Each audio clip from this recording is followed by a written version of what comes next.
Good morning. Boy, it's a blustery day.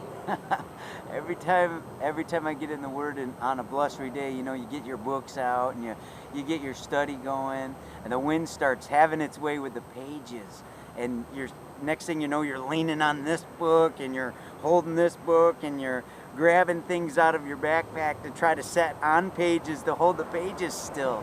And so it gets a little frustrating on a blustery day when you're studying the Word of God. At some point, I think I signed off on it. I was like, okay, I saw what I needed to see, and I can ponder that and work with that today. And so thank God we have another day. We're closer than when we first believed. Jesus Christ is around the corner. We just want to make sure we're ready to open and receive Him as if we were all just waiting at the door, waiting for that knock.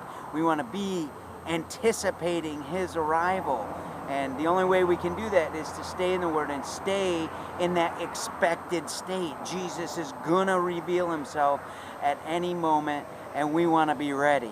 We don't know when that's going to be, but we want to be in that moment. We want to be ready, and when I get in the Word, the wind's blowing around and the pages are moving, and I'm got an elbow over here and a hand over here. I've got my glasses holding down a page over here, and I start thinking, okay, Lord God, see, I feel like I'm more distracted by the pages, and I'm not ready. So I buttoned up my study, and I had to put it up because I was just like, wow, this is the wind, and it's distracting me right now. I want to ponder. I don't want to think about the pages blowing around. When we live our lives, it's like we start focusing on what's happening around us more than focusing on the relationship with God.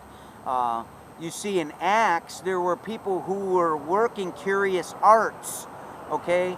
Paul says these kind of people are busybodies, paying attention to other people's business and other people's affairs and matters, instead of paying attention to their own heart and mind.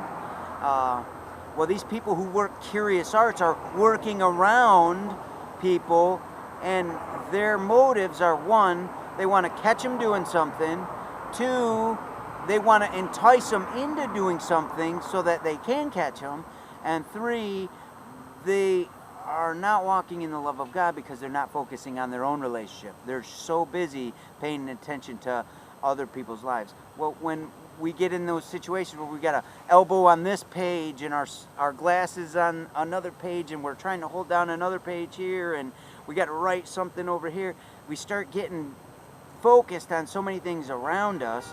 I see a three-ring circus going on. I see these busybodies, these people who are working curious arts. They're working around my life and other believers' lives, and their purpose isn't godly motivated, but self-interest. A lot of these people work curious arts. They need to pile up their books in the fire and just burn them. It says in Acts it was like 50,000 shekels of silver worth of books they burnt. Now, when I did a 4x4 on those scrolls, I found that those scrolls could have been doctrines of how to consume people's livelihoods. And so these busybodies might be about that kind of practice. They just need to stop that. We need to sometimes, even though we can be aware of those things that are going on, like the wind blowing the pages around, and noticing how that made me feel, I was like, well, this is not very comfortable. I can't really enjoy my study because I'm always having to hold down the pages. Well, these busybodies that are working these curious arts around us are kind of like that. When we're walking in our life of faith, they are these pages blowing around in the wind, and we're like doing this, an elbow here, setting the glasses there. We need to just not even. I notice in my own life, I'm speaking for myself more than anything. In my own life, I notice that I just focus on the Lord, and I don't pay attention to their graven images that they try to create, little programs and processes that they run all around you. Like Pastor Melissa Scott said, it's always the same thing.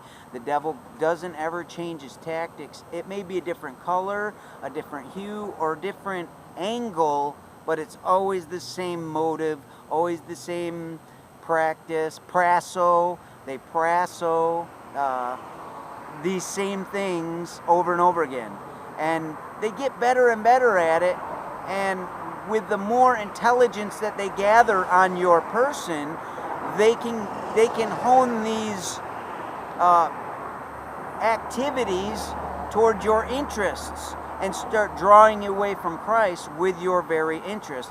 The only thing we need to do is not worry about putting the elbow on the page and the glass over here, hold this paper down, and I'm trying to write this and the wind's blowing, and I'm not even to focus on that. Sometimes it's good just to close the books and ponder, and the wind can't blow your thoughts around if you're focused on Christ. And so this week, when I continue to think about the message this Sunday, which was technically, it wasn't really a message, it was some good history on the Bible. It was God moving through men to preserve His Word for the end of the age, so that people all the way to the end of the age have the opportunity to hear the gospel, because everybody all the way to the end of the age is going to have a chance to hear the gospel. Men see things like, oh, he invented this and that made it a lot easier, so they attribute a man's name to maybe a die and a type and a cast, and he invented this, so it made it easier, and such as names go on there. But we see that God, just like He called Brasilia to help make the tent of meeting in the wilderness, God moved in these people to cause them to create these things so that His Word would be preserved. Well, I'm willing to bet that a lot of the times when the wind was blowing and the pages were flipping around, these people closed their books at some time, and they just allowed the Spirit of God to lead them through all adversity and remain focused on Him. And you know what? We've got a lot of resources now, today, because lots of people were able to focus on Christ instead of the wind blowing all around us. I don't really have a point or direction for this today, except to say, hey, stay in the Word. Even if the wind's blowing, get in the Word for a little bit and close the books, and don't let it frustrate you. Just keep walking by faith. You got to keep on walking. Just keep on walking. All right? Praise God. Have a great day.